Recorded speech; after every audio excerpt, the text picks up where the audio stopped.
sport. C'est sur cette note d'espoir et d'exhortation que je déclare au nom de son Excellence Monsieur le gouverneur des provinces empêché, ouverte la deuxième édition de la table ronde provinciale multi-artère sur l'aménagement du territoire à l'Équateur.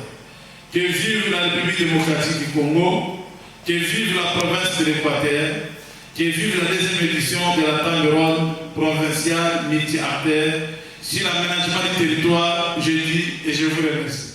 C'est par ce terme que le vice-gouverneur de la province de l'Équateur a ouvert la deuxième table ronde multi-acteurs sur l'aménagement du territoire organisée par les Gaches à Bandaka, chef-lieu de la province de l'Équateur, dans le cadre du projet planification de l'aménagement du territoire dans la province de l'Équateur, PATEC en sigle, sous l'appui technique de Rainforest Foundation Norway. Présente à ses assises, la gestionnaire de programme à Rainforest Foundation Norway, Felana Rakotovao, a déclaré que le programme de la planification de l'aménagement du territoire dans la province de l'Équateur pourrait servir de modèle aux autres provinces où Rainforest Foundation Norway intervient.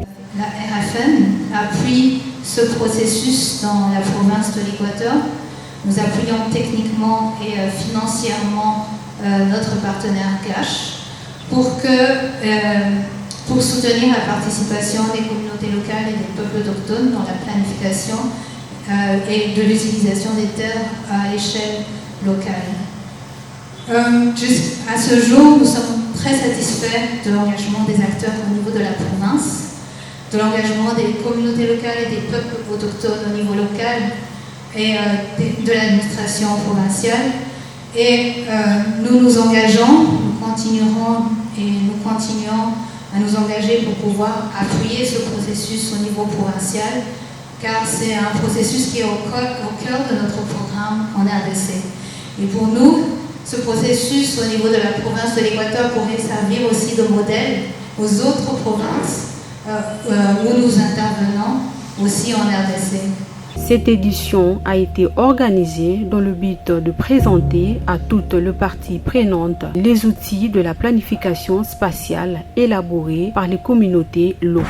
En effet, la communauté locale du groupement de Lusankani a présenté son plan simple d'aménagement du territoire et celle du groupement Bongali a présenté son plan simple d'utilisation de terres. Ces assises riches en échange d'expériences locales à la réalisation de plans simples d'aménagement du territoire ainsi que de réflexions en carrefour pour analyser certaines questions soulevées lors de présentations et proposer de pistes de solutions. Plusieurs recommandations ont été recueillies pour garantir les droits de peuples autochtones et communautés locales vivant dans les zones affectées. En tant que société civile, nous sommes énormément ravis de cette table ronde parce que dans nos analyses, nous avons toujours considéré que le manque de politique nationale sur l'aménagement du territoire était une principale contrainte qui entrave, n'est-ce pas, le développement intégral et harmonieux du pays. Et nous sommes heureux qu'au niveau provincial déjà, nous puissions avoir des initiatives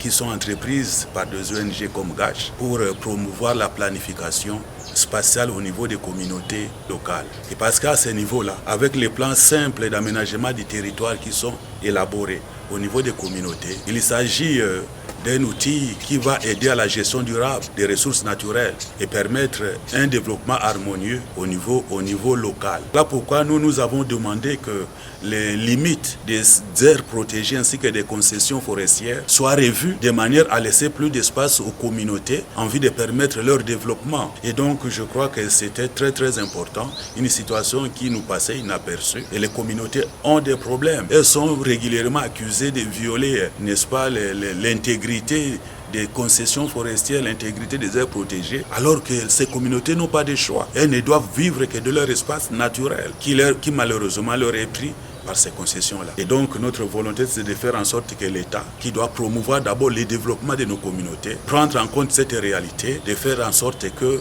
ces espaces soient équitablement répartis pour que les populations ne soient pas préjudiciées, comme c'est le cas aujourd'hui, notamment dans le secteur de le Sakania à Lukolela et les secteurs de Bokatola au niveau d'Ingende. La planification de l'aménagement du territoire sont largement reconnues comme une pierre angulaire de la bonne gouvernance forestière, étant un des outils de gestion durable de forêt, de gestion de conflits et de définition claire des espaces.